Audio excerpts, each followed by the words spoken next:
they worshiping? They worship in cathedrals, in churches. Praise the Lord.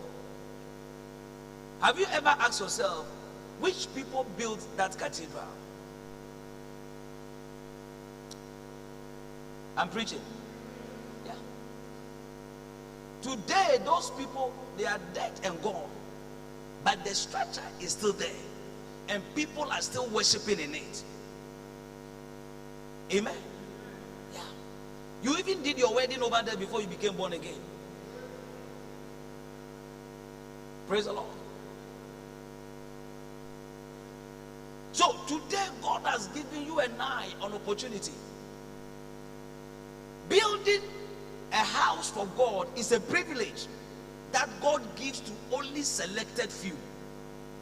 It's a privilege that God gives to only selected few.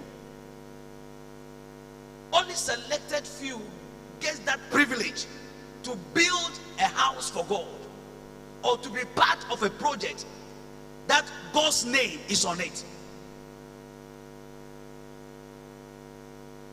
How many people haven't visited churches and cathedrals? You see, and the people that built those cathedrals, they were just a few, and they are not around again. But people are still enjoying that that edifice that these few people put together. So there is a blessing in it. In the book of Genesis 28:22. Genesis 28:22. Genesis 20, it says, and this stone which I have set for a pillar shall be God's house, and of all that thou give me, I will surely give a tenth unto thee. And this stone which I have set for a pillar, Jacob speaking, shall be God's house. Shall be God's house. Shall be God's house. So it's a privilege that God gave to Jacob. How many people haven't had dreams before the turn of Jacob? They never had the idea of them building a house for God.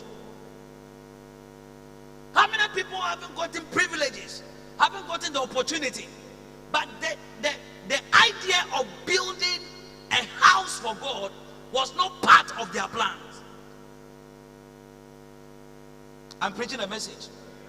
In the book of 1 Kings chapter 8 verse 18, that's going to be our anchor scripture. 1 Kings 8:18. 1 Kings 8:18. And the Lord said unto David my father, whereas it was in thy heart to build an house unto my name, thou did well that it was in thy heart. Thou did well, for it was in thy heart. The reason why God decided to change the destiny of Jacob was as a result of he decided to build a house for God. Praise the Lord. And David also, the reason why God decided to establish his kingdom forever is as a result of he conceiving in his heart to build a house for God. I don't know what is in your heart. Praise the Lord. Yeah. The starting point of you doing well in the sight of God is for you to be a contributor to the building of God's house. The starting point of you doing well in the sight of God, I'm not talking about the sight of men, in the sight of God, is for you to be a contributor to the building of God's house. To the building of God's house. Whenever you conceive in your heart to build God's house, to contribute to the building of God's house, the Bible is saying that you have done well. Tell somebody, are you doing well? Ask the person, are you doing well? Yeah. I'm preaching a message. Sometimes certain messages, when it comes, you may say, what are you are talking about preaching so that we can become excited and be shouting and be jumping. You see, after all the jumping and the shouting, what next? you must always ask yourself certain questions in life. What next? What next? What next? The next thing that God is doing is building of his house. Is the building of this cathedral. That is what God has sent me to come and tell you. That is the next thing that he's doing.